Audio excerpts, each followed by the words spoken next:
ஜெயா சமையல். இன்னைக்கு நம்ம சேனல்ல வந்து ஒரு சிக்கன் கட்லெட் எப்படி செய்யறதுங்கிறத பார்க்கலாம். இது வந்து ஒரு ஸ்டார்டராவோ இல்லைன்னா ஒரு ஈவினிங் ஸ்நாக்ஸாவோ கூட சாப்பிடலாம். இது ரொம்ப நல்லா இருக்கும், டேஸ்ட் நல்லா இருக்கும். சின்ன பசங்க நல்லா விரும்பி சாப்பிடுவாங்க. ஏன்னா இதில் போன்லாம் இல்லாமல் போன்லெஸ் சிக்கன் எடுத்து நம்ம பண்ணுறது. ஸோ இதை இன்னைக்கு எப்படி செய்யறதுங்கிறத பார்க்கலாம். இது செய்ய தேவையான பொருட்கள்: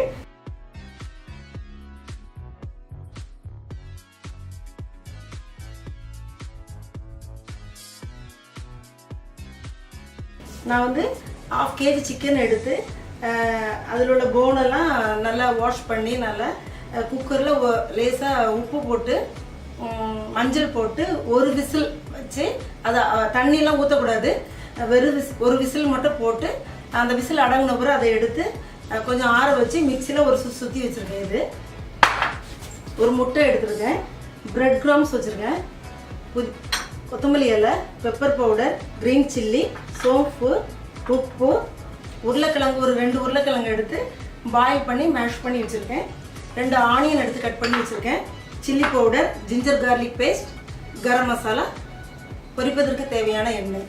இதை வந்து டீப் ஃப்ரையும் பண்ணலாம், ஷாலோ ஃப்ரையும் பண்ணலாம். ஏன்னா அது வந்து ரொம்ப எண்ணெய் குடிக்காது. அந்த மாதிரியும் நம்ம தவாவில் வச்சு அந்த மாதிரி பண்ணலாம். பட் இன்றைக்கி நான் டீப் ஃப்ரை பண்ண போகிறேன். இது எப்படி செய்கிறதுங்கிறத பார்க்கலாம். ஃபஸ்ட்டு ஒரு பவுல் எடுத்துக்கணும். இப்போ நம்ம இதெல்லாம் மிக்ஸ் பண்ணணும். அதுக்கு முன்னாடி அந்த முட்டையை வந்து நம்ம லைட்டாக பெப்பர் போட்டு, பெப்பர் ஒரு ஸ்பூன் போட்டு எடுத்துருக்கேன், பெப்பர் பவுடர், அந்த அளவுக்கு தேவையான உப்பு போட்டுப்போம். இதை கொஞ்சம் நல்லா மிக்ஸ் பண்ணி வச்சுக்கலாம்.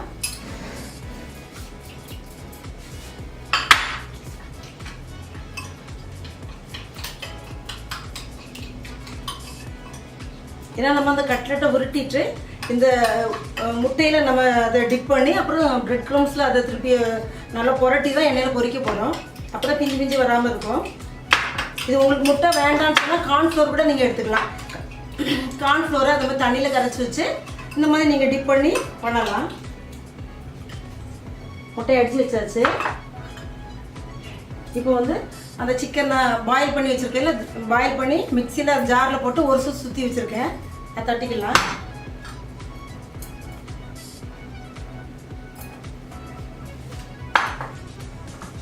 ரெண்டு பொட்டேட்டோ எடுத்துருக்கேன், அதையும் உள்ளே வச்சுக்கலாம், ஆட் பண்ணிக்கலாம்.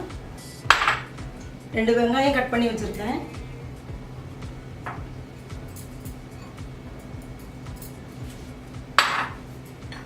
இஞ்சி பூண்டு பேஸ்ட் 1 ஸ்பூன் வச்சுருக்கேன். சோம்பு, எப்பவுமே கட்லெட்டுக்கு சோம்பு, நம்ம அந்த மட்டன் கட்லெட் ஆறு சிக்கன் கட்லெட்டுக்கு கண்டிப்பாக சோம்பு நம்ம ஆட் பண்ணோம். நான் 1 டீஸ்பூன் சோம்பு போட்டிருக்கேன். சில்லி பவுடர் 1 ஸ்பூன் போடுறேன்.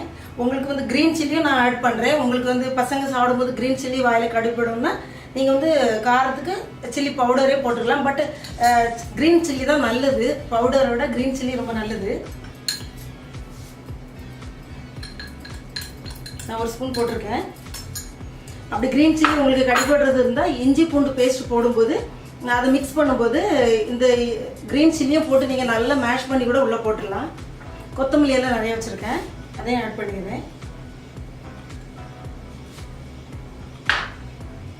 கரம் மசாலா தூள் வந்து 1 ஸ்பூன் வச்சுருக்கேன், அதையும் ஆட் பண்ணிக்கிறேன். இப்போ நல்லா மிக்ஸ் பண்ணிடலாம். இப்போ நல்லா மிக்ஸ் பண்ணியிருக்கேன். உப்பெல்லாம் நல்லா லிட்டமாக இருக்கான்னு சொல்லி நீங்கள் டெஸ்ட் பண்ணிக்கோங்க. இப்போ நம்ம வந்து அதை கட்லெட் பண்ணலாம். இந்த மாதிரி உருண்டை எடுத்துக்கோங்க. ஒரு எலுமிச்சம்பழம் சைஸு நல்லா கெட்டியாக எடுத்துக்கோங்க. உருட்டை பிடிச்சிக்கோங்க. உருட்டை பிடிச்சிட்டு முட்டை அடித்து வச்சுக்கோங்கள, இந்த முட்டையை நல்லா மிக்ஸ் பண்ணி விட்டுக்கோங்க.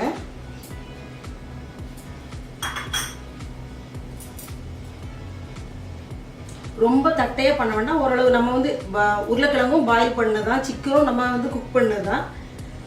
ஸோ வந்து ரொம்ப தட்டையாக பண்ண வேண்டாம், ரொம்ப கிறிஸ்பியாகிடும். ஓரளவு இந்த மாதிரி பண்ணிக்கோங்க. முட்டையில் அப்படியே நல்லா புரட்டிட்டு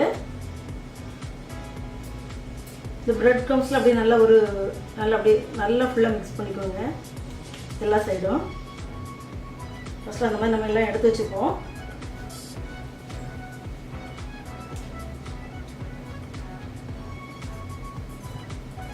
பிள்ளைங்க இது நல்லா லைக் பண்ணுவாங்க. சாட்டர்டே சண்டே அந்த மாதிரி ஈவினிங் நேரத்தில் நம்ம வந்து இது செய்து தரலாம் பிள்ளைங்களுக்கு.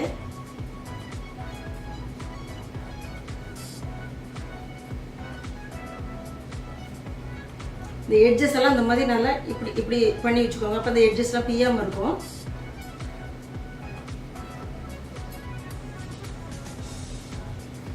அந்த முட்டையில் அப்படியே தோட்டிட்டு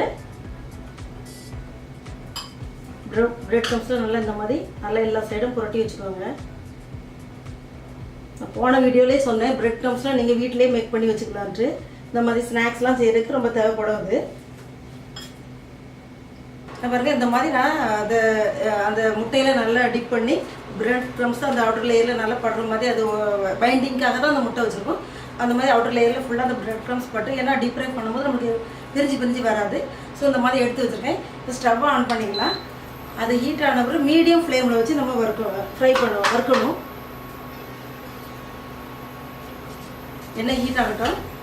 இப்போ நல்லா எண்ணெய் ஹீட் ஆகிடுச்சு. இப்போ நம்ம வைக்கலாம்.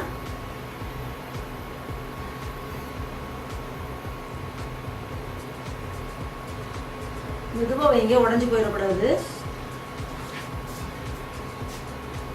மீடியம் ஃப்ளேமில் வச்சுக்கோங்க. ஒரு சைடு நல்லா ஃப்ரை ஆன பிறகு திருப்பி மெதுவாக அதை வந்து பரட்டி போடலாம். இப்போ வந்து நம்ம 2 சைடும் நல்லா திருப்பி போட்டு நல்லா கோல்டன் ப்ரௌன் கலரில் பாருங்கள் நல்லா ஃப்ரை ஆகிடுச்சு. இப்போ நம்ம தனியாக எடுத்து வச்சிடலாம். பாருங்கள், எண்ணெய்லாம் நிறையாவே குடிக்காது.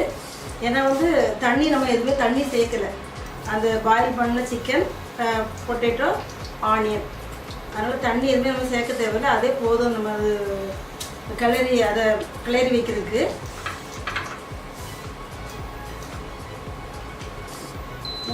இந்த இதில் நம்ம எடுத்துக்கலாம். இப்பொழுது சுவையான சிக்கன் கட்லெட் தயார். இதை நீங்கள் உங்கள் வீட்டில் கண்டிப்பாக ட்ரை பண்ணி பாருங்கள். உங்கள் ஃப்ரெண்ட்ஸ்க்கு சொல்லுங்கள். இந்த வீடியோ உங்களுக்கு பிடிச்சிருந்தா லைக் பண்ணுங்கள், சப்ஸ்கிரைப் பண்ணுங்கள். நாளை அடுத்த வீடியோவோடு உங்களை சந்திக்கும் வரை உங்கள் ஜெயா ஜஸ்டின்.